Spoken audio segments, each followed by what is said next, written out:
السلام علیکم۔ اس قسط کے آغاز میں دکھایا جاتا ہے کہ جنگل میں موجود برقع خان ارکبوکا سے کہتا ہے، اس غدار کے ساتھ تمہاری کھال میں بھس بھروا کر خود تمہارے مالک کے پاس بھجواؤں گا۔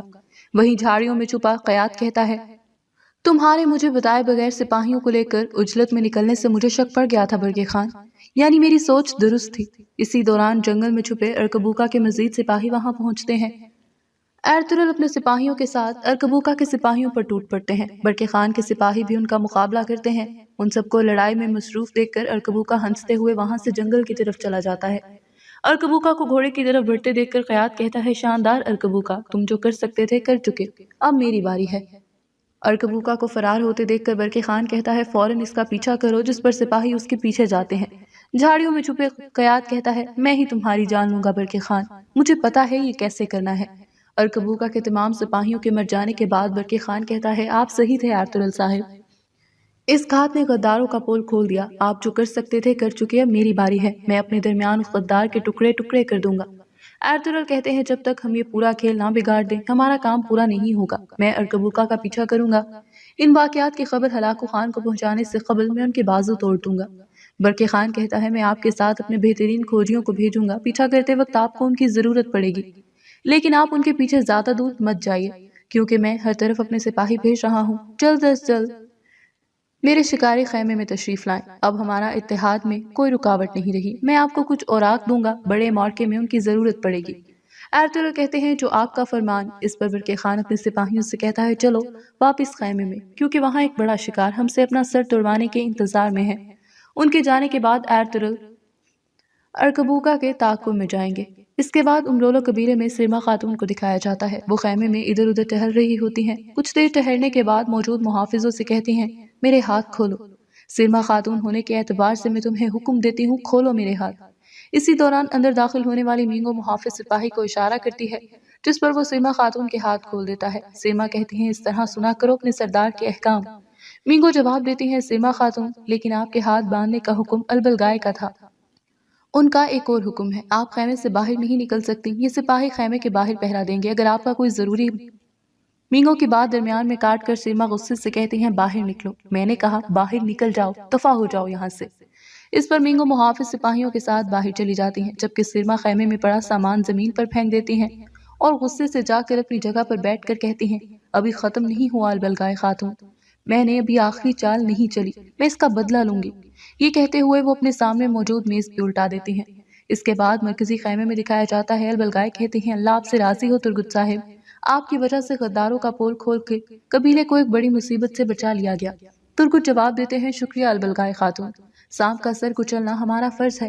اس پر بطال صاحب کہتے ہیں، اللہ کا شکر ہے ہمارے قبیلے پر چھائے کالے بادل چھٹ گئے، اب مناسب یہ ہے کہ قائی قبیلے کی خاتون اول بننے تک آپ قبیلے کی سربراہ رہیں، خاتون منصب آپ کا خیمہ بھی آپ کا۔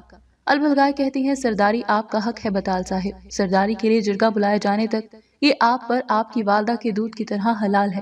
بطال صاحب شکریہ ادا کر کے وہاں سے چلے جاتے ہیں۔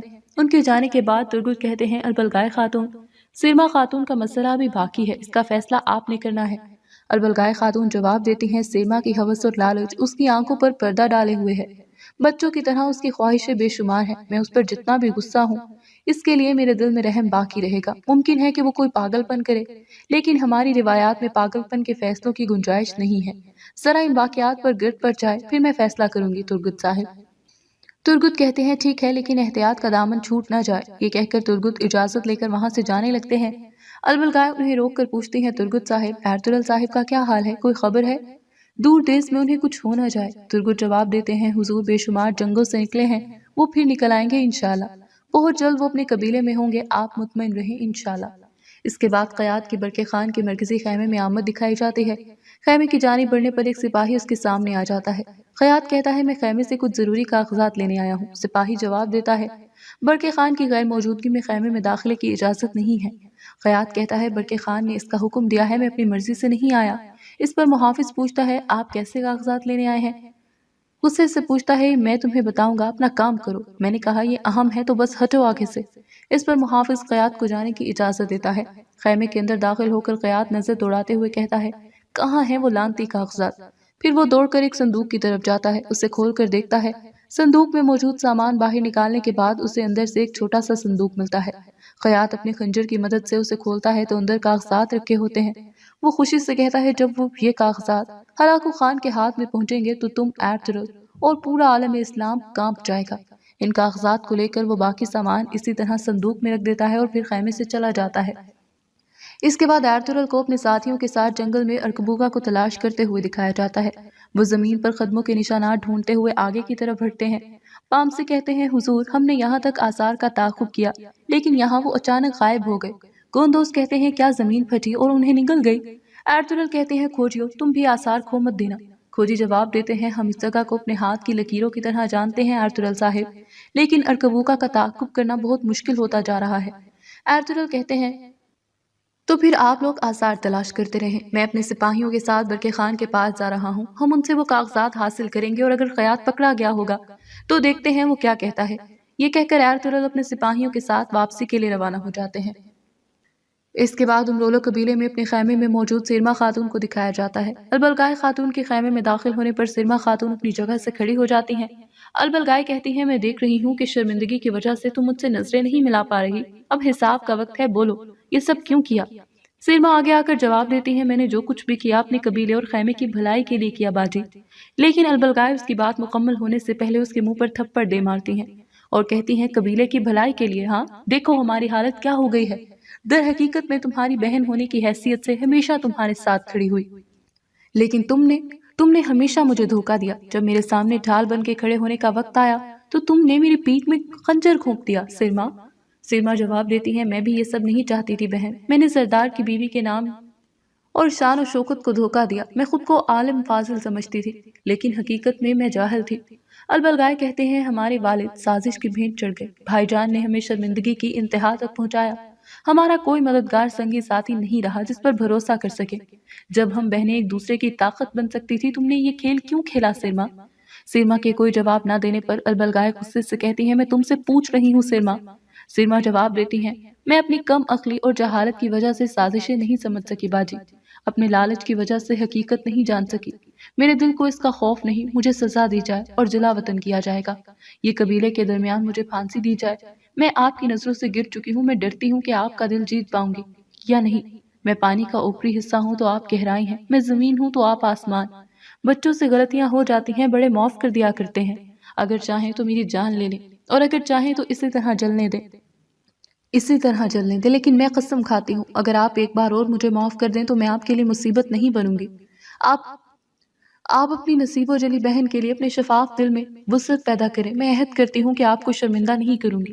یہ کہہ کر وہ آگے بڑھ کر البلگائے کا ہاتھ تھامتی ہیں لیکن البلگائے اس کا ہاتھ پیچھے جھٹک دیتی ہے۔ سرما کہتی ہیں اپنی لالچی جاہل بہن کو معاف کر دیں البلگائے باجی۔ البلگائے جواب دیتی ہے تمہیں سزا دینے سے پہلے خود کو تھوڑی سزا دو، خود کو اندر سے جلاؤ، شاید تمہارے بگڑے نفس کی کچھ اصلاح ہو جائے۔ یہ کہہ کر البلگائے وہاں سے چلی جاتی ہیں۔ اس کے ساتھ ہی یہ قسط اپنے اختتام کو پہنچتی ہے۔ امید ہے آپ کو یہ ویڈیو لازمی پسند آئی ہوگی، اپنا فیڈ بیک دینا ہرگز مت بھولیے گا۔ ملیں گے اگلی ویڈیو کے ساتھ، تب تک کے لیے اللہ حافظ و ناصر۔ آخر دونوں لشکر آمنے سامنے آ گئے۔ حضرت خالد بن ولید نے پہلے انہیں اسلام کی دعوت دی، جب وہ نہ مانے تو جنگ شروع کر دی۔ زبردست جنگ ہوئی۔ طلیحہ اس وقت اپنے خیمے میں تھا۔ اینیا اس کے پاس آیا اور بولا جنگ کے بارے میں کوئی وحی آئی یا نہیں؟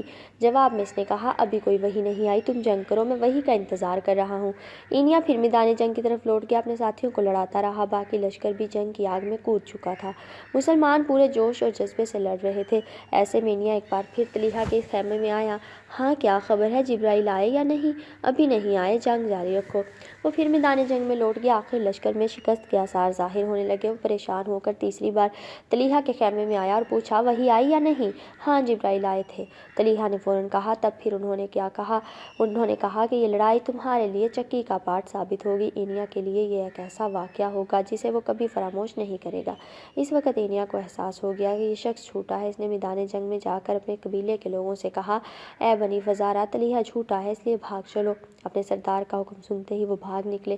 ان کے بھاگتے ہی لڑائی کا رنگ بدل گیا، باقی لوگ پہلے ہی مرتد ہو چکے تھے۔ وہ بھاگتے ہوئے طلیحہ کے خیمے تک آیا اور اس سے کہا اب کیا حکم ہے؟ وہ فوراً اپنے گھوڑے پر سوار ہوا، اپنی بیوی کو بھی سوار کرایا اور گھوڑے کو ایڑ لگاتے ہوئے بولا تم لوگ بھی بھاگ چلو۔ اس طرح مرتدد دم دبا کر بھاگے۔ میدان مسلمانوں کے ہاتھ رہا۔ طلحہ وہاں سے بھاگ کر سیدھا شام پہنچا۔ کچھ دنوں بعد جب اسے معلوم ہوا کہ قبیلہ اسد اور غطفان دونوں مسلمان ہو گئے ہیں تو وہ بھی مسلمان ہو گیا۔ وہ بنو کلب میں آ کر رہنے لگا۔ کسی نے اس کے بارے میں حضرت ابوبکر صدیق کو بتایا تو انہوں نے فرمایا اب اس کے خلاف کچھ نہیں کیا جا سکتا، وہ مسلمان ہو گیا ہے۔ حضرت عمر کی خلافت میں یہ آپ کی خدمت میں حاضر ہوا اور آپ کے ہاتھ پر بیعت کی۔ طلحہ کی شکست کے بعد قبیلہ بنو اسد، بنو قیس اور بنو فزارہ نے اسلام قبول کر لیا۔ قبیلہ بنو عامر بھی حضرت خالد بن ولید کی خدمت میں حاضر ہوئے اور بولے اب ہم نماز بھی پڑھیں گے اور زکوٰۃ بھی دیں گے۔ گویا ان لوگوں نے بھی اطاعت قبول کر لی۔ اینیا بن حسن فزاری اور اس کے خاص ساتھیوں کو گرفتار کر کے مدینہ منورہ بھیج دیا گیا۔ مرتدوں کو عبرتناک سزائیں دی گئیں۔ جن لوگوں نے مسلمانوں کو قتل کیا تھا ان کے ساتھ کوئی رعایت نہیں کی گئی۔ فتح کی خبر حضرت ابوبکر صدیق کو پہنچی گئی۔ حضرت خالد بزاخہ میں 1 ماہ تک ٹھہرے رہے۔ ادھر میدان جنگ سے بھاگے ہوئے لوگ ایک عورت ام زمل کے گرد جمع ہو گئے۔ ام زمل کی ماں ام کرفہ آپ صلی اللہ علیہ وآلہ وسلم کے زمانہ میں ایک لڑائی میں گرفتار ہونے کے بعد قتل کر دی گئی تھی۔ ام زمل مسلمانوں سے اپنی ماں کا بدلہ لینے پر تلی ہوئی تھی، چنانچہ اس نے مسلمانوں سے انتقام کے نام پر لوگوں کو اپنے گرد جمع کر لیا تھا۔ ان باغیوں کو لے کر یہ عورت حضرت خالد بن ولید کے مقابلے پر نکلی۔ اس وقت یہ اپنی ماں کے اونٹ پر بیٹھی تھی اور بہت فخر اور غرور کے عالم میں اس پر طاری تھا۔ حضرت خالد کو اس کے کوچ کا علم ہوا تو خود اس کے مقابلہ پر نکلے۔ جنگ شروع ہوئی تو مسلمانوں نے ام زمل کو اونٹ کو گھیر لیا۔ اس طرح وہ ماری گئی۔ اس کے اونٹ کی حفاظت کے لیے 100 سوار مقرر تھے، وہ بھی اس لڑائی میں مارے گئے۔ اس فتح کی خبر بھی حضرت ابوبکر صدیق کو بھیجی گئی۔ آس پاس کچھ اور لوگ بھی مسلمانوں کے خلاف سازشیں کر رہے تھے۔ حضرت خالد بن ولید نے ان کی سازشوں کو بھی ختم کیا۔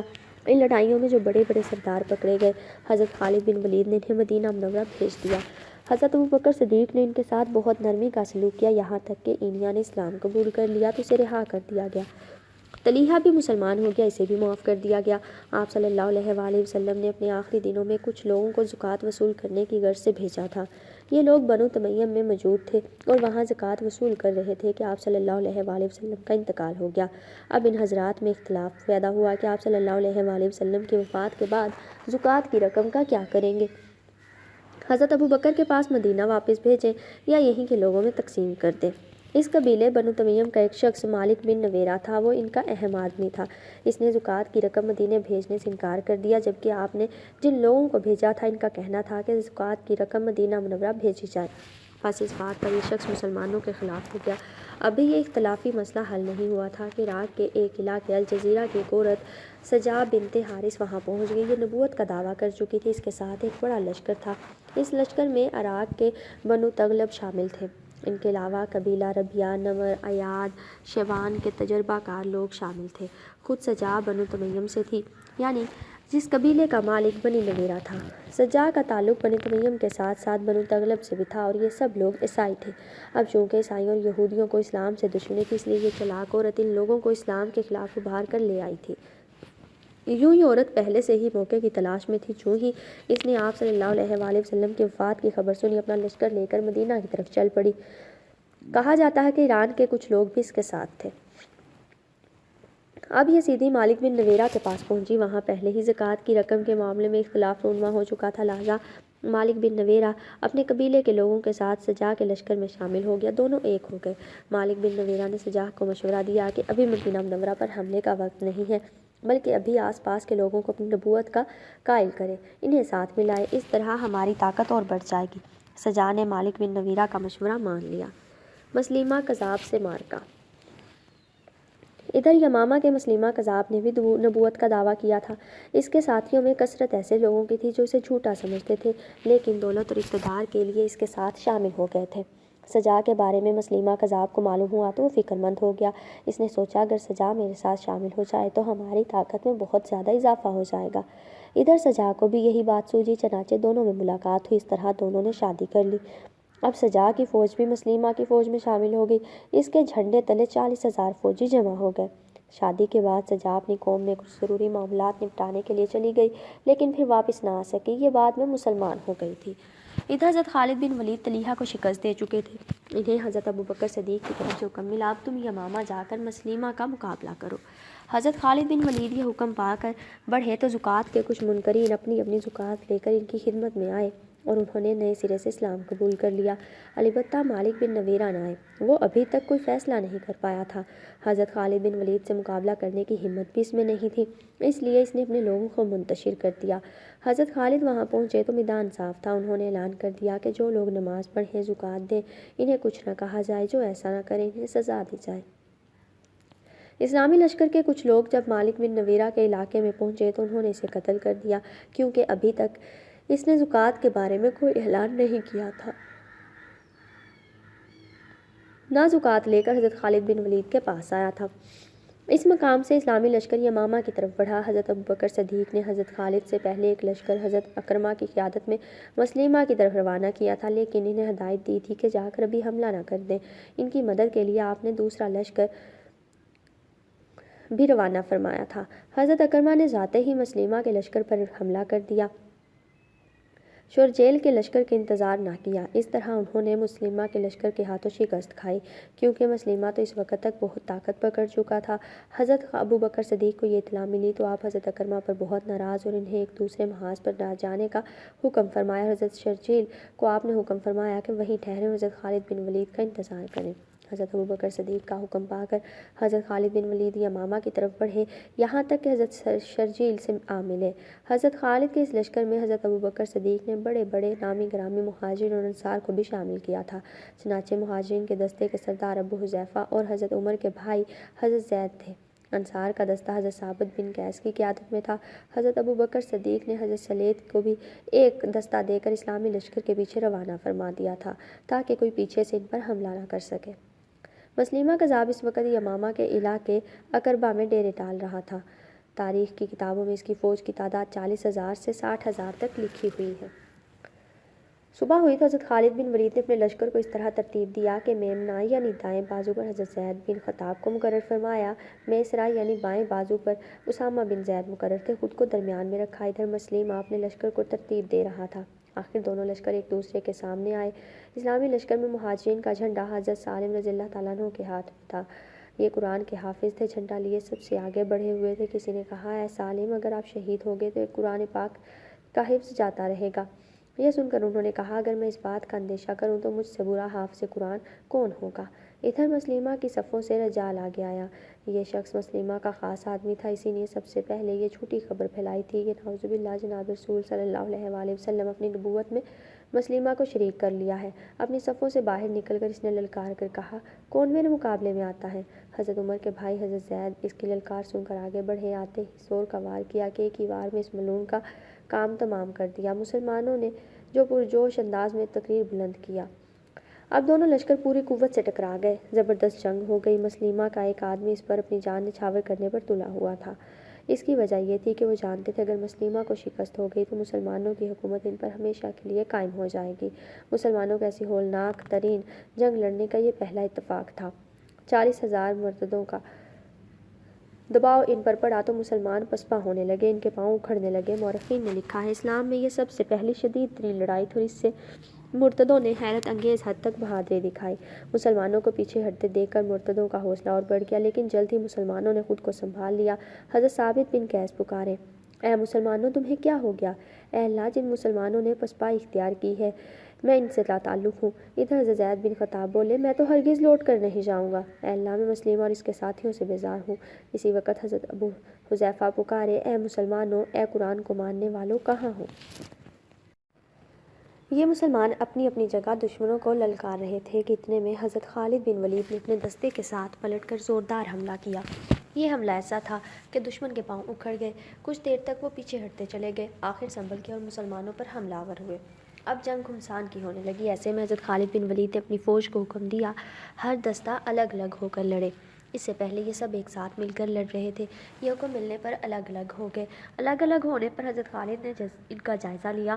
معلوم ہوا حضرت زید بن خطاب، حضرت سالم اور ان کے آقا حضرت حذیفہ شہید ہو چکے ہیں۔ ادھر مسلمہ اپنی جگہ ڈٹا کھڑا تھا، اس کے محافظوں نے اسے چاروں طرف سے گھیر رکھا تھا اور وہ پوری طرح اس کی حفاظت کر رہے تھے۔ اس وقت حضرت خالد نے محسوس کر لیا کہ جب تک مسلمہ اور اس کا حفاظتی دستہ سلامت ہے، ان لوگوں کو شکست نہیں ہو سکے گی۔ چنانچہ انہوں نے ایک زوردار نعرہ لگایا اور اس دستے پر ٹوٹ پڑے۔ ان کی تلوار بجلی کی طرح حرکت کر رہی تھی، جو تلوار کی زد میں آیا ٹکڑے ٹکڑے ہو گیا۔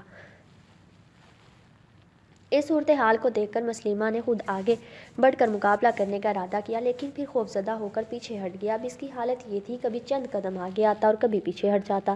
یہ دیکھ کر حضرت خالد نے اپنے دستے کو للکارا، بہادرو ٹوٹ پڑو ان پر، یہ بزدل اب بھاگنے کو ہیں۔ اور واقعی مسلمہ بھاگنے لگا۔ اس کے دستے میں سے کسی نے کہا، یہ کیا مسلمہ، تو بھاگ رہا ہے؟ تو ہم سے فتح اور کامرانی کا وعدہ کرتا تھا، وہ فتح کہاں ہے؟ وہ یہ سن کر بھی نہ رکا، خود تو بھاگ رہا تھا لیکن اپنی فوج سے کہہ رہا تھا، اپنے حسب نسب کے لیے لڑو۔ اس کی بات کا ان پر کیا اثر ہوتا جبکہ وہ خود بھاگ رہا تھا؟ نتیجہ یہ ہوا کہ فوج کے پاؤں اکھڑ گئے۔ ان کے پیچھے ایک بہت بڑا قلعہ نما باغ تھا۔ مسلمہ اور اس کی ساری فوج اس باغ میں داخل ہو گئی اور دروازہ بند کر لیا۔ مسلمہ کا خاتمہ۔ اس باغ کے گرد بہت مضبوط چار دیواری تھی۔ یہ باغ دراصل مسلمہ کا قلعہ تھا۔ مسلمہ خود کو یمامہ کا رحمان کہتا تھا، اسی طرح اس باغ کا نام بھی رحمان کا باغ تھا۔ اس قلعہ نما باغ کا دروازہ بند ہونے کے بعد مسلمانوں کا لشکر وہاں پہنچا۔ انہوں نے باغ کو گھیرے میں لے لیا۔ اب سوال یہ پیدا ہوا کہ باغ کے اندر کس طرح داخل ہوں۔ اس وقت حضرت براہ بن مالک نے ایک انوکھی تجویز پیش کی۔ مسلمانوں، تم یوں کرو، مجھے مل کر اٹھاؤ اور جھولا دے کر قلعے کی دیوار پر اونچا اچھال دو، میں دوسری طرف جا گروں گا اور انشاءاللہ دروازہ کھول دوں گا۔ یہ سن کر مجاہدین پکار اٹھے، ہم ایسا نہیں کریں گے۔ دوسری طرف مسلمہ کا لشکر موجود ہے، وہ آپ پر ٹوٹ پڑے گا، آپ شہید ہو جائیں گے اور دروازہ بھی نہیں کھلے گا۔ نہیں، تم لوگ مجھے اچھال دو، اللہ نے چاہا تو میں دروازہ کھول لوں گا۔ مسلمانوں نے بار بار انکار کیا اور انہوں نے اصرار کیا۔ آخر مجبور ہو کر مسلمانوں نے انہیں اپنے نیزوں پر اٹھایا اور اوپر کی طرف اچھال دیا۔ یہ دیوار پر سے ہوتے ہوئے باغ کے اندر عین دروازے کے پاس گرے۔ وہاں انگنت دشمن موجود تھے، یہ جو ان کے اوپر گرے وہ بدحواس ہو گئے۔ انہوں نے خیال کیا کہ نہ جانے ان پر کیا بلا گری، لہٰذا گھبرا کر ادھر ادھر ہو گئے۔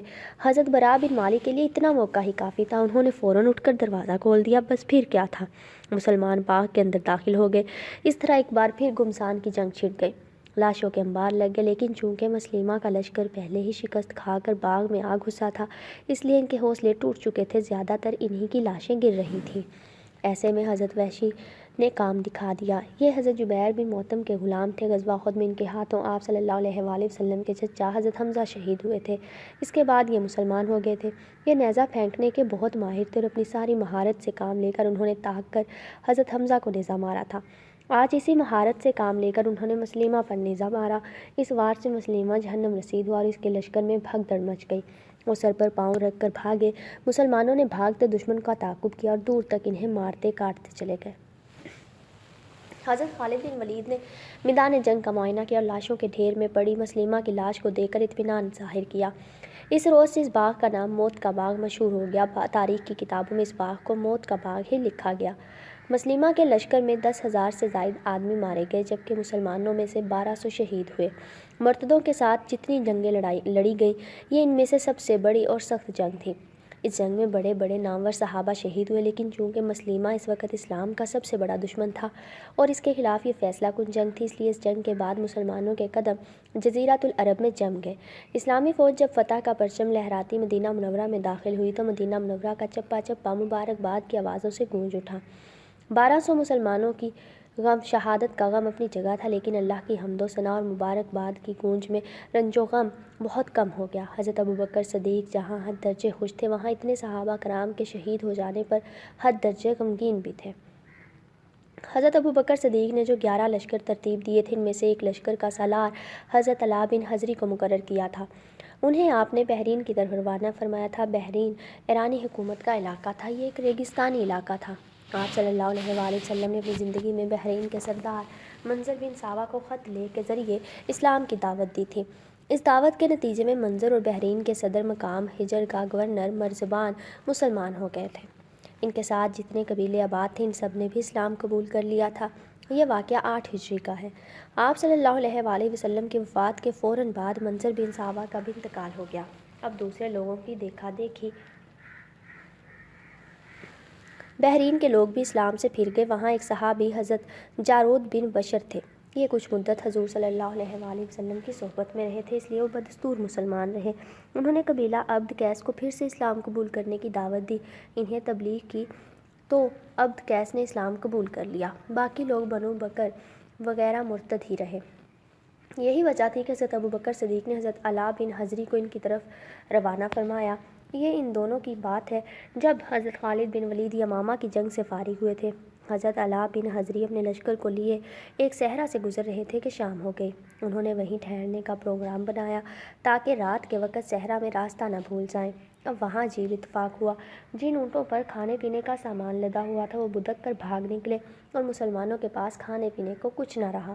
اب تو لشکر بہت پریشان ہوا، صحرا میں خوراک نہ ہو تو جان پر بن جاتی ہے، انہیں اپنی موت کا یقین سا ہو گیا۔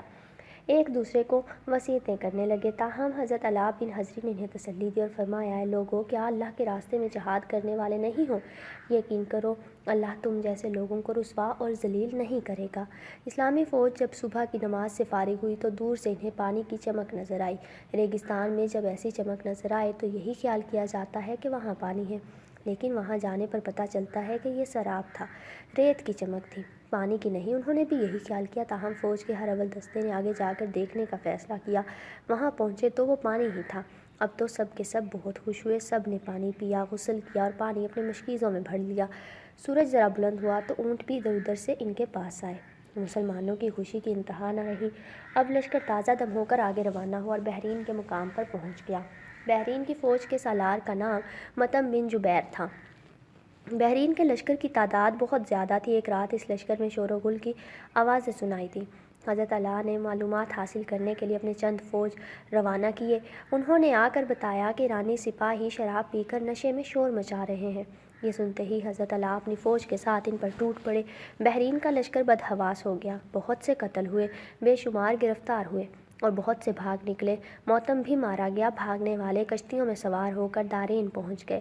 دارین ایک جزیرہ تھا، یہاں عیسائی آباد تھے۔ حضرت علاء نے ان کا تعاقب کرنا چاہا لیکن مسلمانوں کے پاس کشتیاں نہیں تھیں۔ تب حضرت علاء بن حضری نے اپنے مجاہدین سے کہا، مسلمانوں کچھ خوف نہ کرو، جس اللہ نے تمہاری خشکی میں مدد کی ہے وہی سمندر میں بھی تمہاری مدد کرے گا۔ ان الفاظ کے بعد تمام لشکر نے اللہ سے دعا کی، نہایت عاجزی سے گڑ گڑائے اور اپنے گھوڑے، خچر، اونٹ، یہاں تک کہ گدھے تک سمندر میں ڈال دیے۔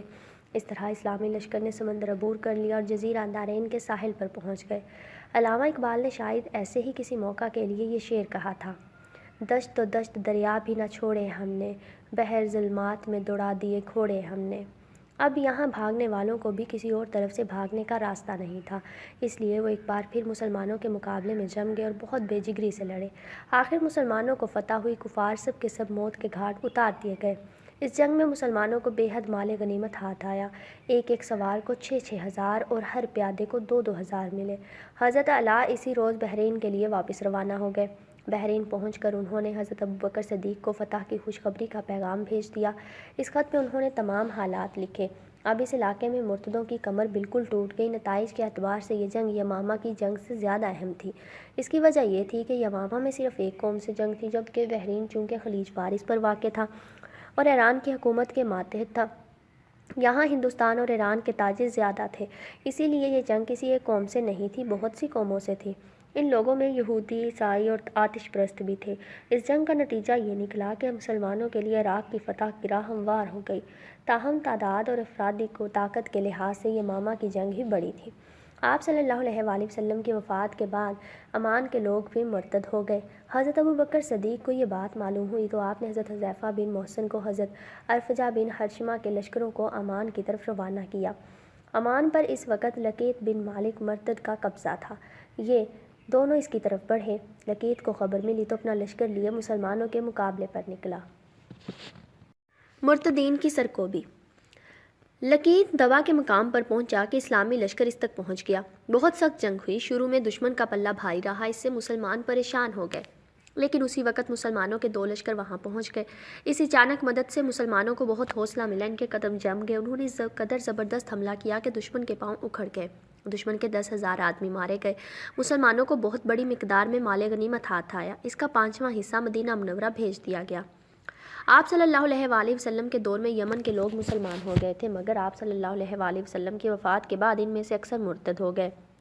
حضرت ابوبکر صدیق نے 11 لشکروں میں سے ایک لشکر حضرت مہاجر بن بنی امیہ کی قیادت میں یمن کی طرف روانہ کیا۔ اس وقت تک حضرت اکرمہ بھی عمان وغیرہ کی جنگوں سے فارغ ہو چکے تھے، وہ بھی اپنے لشکر کے ساتھ حضرت مہاجر سے آ ملے۔ یمن میں یوں بھی سب لوگ مرتد نہیں ہوئے تھے، وہاں مسلمانوں بھی کچھ طاقت حاصل تھی۔ حضرت فیروز دلمی بھی وہیں موجود تھے۔ انہوں نے نبوت کا جھوٹا دعویٰ کرنے والے اسود انسی کو شکست دی تھی۔ آق حضرت صلی اللہ علیہ وآلہ وسلم نے انہیں یمن کا عامل مقرر کر دیا تھا۔ آپ صلی اللہ علیہ وآلہ وسلم کی وفات کے بعد جب یہاں کے اکثر لوگ مرتد ہو گئے تو حضرت فیضور دلمی رضی اللہ تعالیٰ عنہ مسلمانوں کی جماعت کے ساتھ ایک طرف ہو گئے۔ وہ بھی اسلامی لشکر کے انتظار میں تھے۔ ان دونوں لشکروں کی آمد کے بعد یہ بھی ان میں شامل ہو گئے۔ اس طرح مسلمانوں کو بہت طاقت حاصل ہو گئی، مرتدوں کے سردار کو شکست ہو گئی اور مسلمانوں کے ہاتھ گرفتار ہو گئے۔ حضرت مہاجر بن بنی امیہ نے انہیں مدینہ منورہ بھیج دیا، وہاں یہ مسلمان ہو گئے۔ ان کے نام عمرو بن مادی کرب اور قیس بن عبد ایوغوس تھا۔ بعد میں انہوں نے عراق اور شام کی مہمات میں حصہ لیا۔ اس طرح پورا یمن اسلام کے حلقے میں آ گیا۔ یمن کے قریب ہی حضرموت اور کندہ کے علاقے تھے۔ حضور نبی کریم صلی اللہ علیہ وآلہ وسلم نے ان دونوں علاقوں کا گورنر حضرت زیاد بن لبید انصاری کو مقرر فرمایا تھا۔ یہ صدقات بھی جمع کرتے تھے اور دین کی تعلیم بھی دیا کرتے تھے۔ آپ صلی اللہ علیہ وآلہ وسلم کی وفات کے بعد جب دوسرے علاقوں کے لوگ مرتد ہو گئے تو یہ علاقے بھی اس وبا سے محفوظ نہ رہے۔ یہاں کا مشہور سردار اشعث بن قیس تھا۔ یہ شخص 70 یا 80 آدمیوں کے ساتھ حضور صلی اللہ علیہ وآلہ وسلم کی خدمت میں حاضر ہوا تھا اور اپنے ساتھیوں کے ساتھ مسلمان ہو گیا تھا۔ آپ صلی اللہ علیہ وآلہ وسلم کی وفات کے بعد یہ بھی مرتد ہو گیا۔ اب حضرت زیاد بن لبید کے ساتھ کم آدمی رہ گئے۔ پھر بھی انہوں نے مرتدوں کا مقابلہ کیا لیکن کامیاب نہ ہو سکے۔ تاہم ان کی مدد کے لیے حضرت مہاجر بن بنی امیہ اور حضرت عکرمہ رضی اللہ تعالیٰ عنہ یمن کی مہم سے فارغ ہو کر آ گئے۔ ان دونوں کے ساتھ مل کر حضرت زیاد بن لبید نے اشعث بن قیس کا مقابلہ کیا۔ زبردست جنگ ہوئی۔ اشعث شکست کھا گیا، وہ بھاگ کھڑا ہوا۔ وہاں سے بھاگ کر اس نے قلعہ البخیر میں پناہ لی۔ اسلامی لشکر بھی تعاقب کرتا اس قلعے تک پہنچ گیا۔ مسلمانوں نے قلعے کا محاصرہ کر لیا۔ آخر اشعث نے اپنے 9 آدمیوں کے لیے پناہ طلب کی۔ حضرت مہاجر نے پناہ دینے کے لیے ان کی فہرست طلب کی۔ اس نے اپنے 9 آدمیوں کی فہرست تو لکھ کر بھیج دی لیکن اس فہرست میں اپنا نام لکھنا بھول گیا۔ چنانچہ ان کو تو پناہ دے دی گئی، خود اشعث کو گرفتار کر کے مدینہ منورہ بھیج دیا گیا۔ اسے حضرت ابوبکر صدیق رضی اللہ تعالیٰ عنہ کی خدمت میں پیش کیا گیا۔ آپ نے اس سے گفتگو کی۔ اس نے معافی مانگی اور وعدہ کیا کہ آئندہ اسلام پر ثابت قدمی رکھے گا۔ چنانچہ حضرت ابوبکر صدیق نے اسے معاف کر دیا۔ مرتدوں کے خلاف یہ آخری جنگ تھی۔ اس جنگ کے بعد پورا عرب مرتدوں سے پاک ہو گیا۔ ان جنگوں میں بہت سے مردوں اور عورتوں کو گرفتار کیا گیا تھا، انہیں آزاد کر دیا گیا تھا۔ حضرت ابوبکر صدیق رضی اللہ تعالیٰ عنہ مرتدوں کے خلاف مکمل طور پر کامیابی حاصل کر چکے تو آپ نے بیرونی دشمنوں کی طرف توجہ دی۔ اس وقت تو بڑی طاقتیں اسلام کی دشمن تھیں۔ یہ دونوں طاقتیں روم اور ایران تھیں۔ یہ دونوں دنیا کی سب سے بڑی اور طاقتور ترین سلطنتیں تھیں۔ روم کے لوگ عیسائی تھے جبکہ ایرانی لوگ آگ کی پوجا کرتے تھے، یہ مجوسی کہلاتے تھے۔ اسلام کو ان دونوں طاقتوں کی طرف سے خطرہ تھا، یہ کسی وقت بھی مسلمانوں پر حملہ آور ہو سکتی تھیں۔ اس وقت پورا شام رومی حکومت میں شامل تھا اور عراق ایرانی حکومت کا حصہ تھا۔ ان دونوں حکومتوں کی سرحدیں عرب میں مل جاتی تھیں۔ شام اور عراق کی سرحدیں آپس میں بھی ملتی تھیں۔ یہ حضرت ابوبکر صدیق رضی اللہ تعالیٰ عنہ کی ہی ہمت اور جرأت تھی کہ ایک ہی وقت میں آپ نے ان دونوں کے خلاف جہاد شروع فرمایا۔ پہلے ہم ایران کے بارے میں بتاتے ہیں۔ ایرانیوں کو اپنی طاقت پر بہت ناز تھا۔ ان کا خیال تھا کہ انہیں کوئی شکست نہیں دے سکتا۔ مسلمانوں کو تو وہ کچھ سمجھتے ہی نہیں تھے۔ حضور نبی کریم صلی اللہ علیہ وآلہ وسلم نے اپنی زندگی کے آخری حصے میں آس پاس کے ملکوں کے بادشاہوں کو خطوط کے ذریعے اسلام کا پیغام پہنچایا تھا۔ ایک خط آپ نے ایران کے بادشاہ خسرو پرویز کو بھی ارسال فرمایا تھا۔ اس بدبخت نے آپ کا خط پڑھے بغیر ہی پھاڑ دیا تھا اور غصے میں آ کر یمن کے گورنر کو یہ پیغام بھیجا تھا: جس شخص نے مجھے یہ خط لکھا ہے اسے گرفتار کر کے میرے پاس بھیج دو۔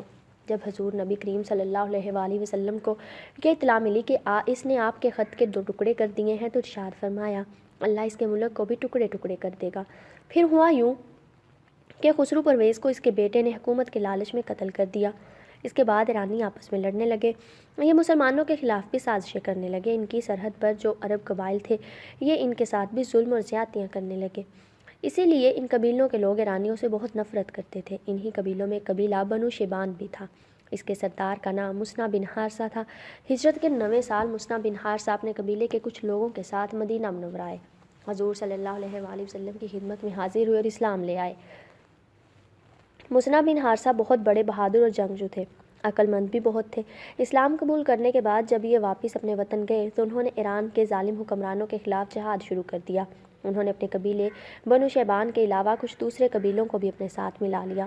اس طرح یہ کافی طاقتور ہو گئے۔ اب انہوں نے اپنے لشکر کے ساتھ ایرانیوں پر حملے شروع کر دیے۔ اچانک کسی ایرانی علاقے پر حملہ کرتے، انہیں نقصان پہنچاتے اور واپس آ جاتے۔ آج ہم جس طریقے کو گوریلا وار کہتے ہیں، یہ وہی طریقہ تھا، اور غالباً اسے حملوں کی ابتدا حضرت مصنع بن حارثہ ہی نے کی تھی۔ ان کی خواہش تھی کہ ایران پر باقاعدہ حملہ کیا جائے۔ اسلامی حکومت کی مدد کے بغیر وہ باقاعدہ حملہ کر نہیں سکتے تھے، کیونکہ ان کے پاس اتنی فوج نہیں تھی۔ جب حضرت ابوبکر صدیق مرتدوں کے فتنے کو کچلنے میں کامیاب ہو گئے تو حضرت مصنع بن حارثہ ان کی خدمت میں حاضر ہوئے۔ انہوں نے خلیفہ رسول کو ایران کے حالات بتائے، جو ظلم و ستم وہ توڑ رہے تھے، اس کی تفصیلات بتائیں، اور خود انہوں نے ایران کے خلاف جو کارروائیاں اب تک کی تھیں ان کی تفصیل بھی سنائی، اور آخر میں مدد کی درخواست کی۔ حضرت ابوبکر صدیق کا ارادہ پہلے ہی یہ تھا کہ اسلام دشمن طاقتوں کے خلاف جہاد شروع کیا جائے، چنانچہ آپ نے حضرت مصنع بن حارثہ سے فرمایا، تم واپس جاؤ اور سرحد کے قریب آباد سارے عرب قبیلوں کو اپنے ساتھ ملانے کی کوشش کرو، ہم تمہاری مدد کے لیے بہت جلد فوج بھیج دیں گے۔ یہ سن کر حضرت مصنع بہت خوش اور وطن کی طرف روانہ ہوئے۔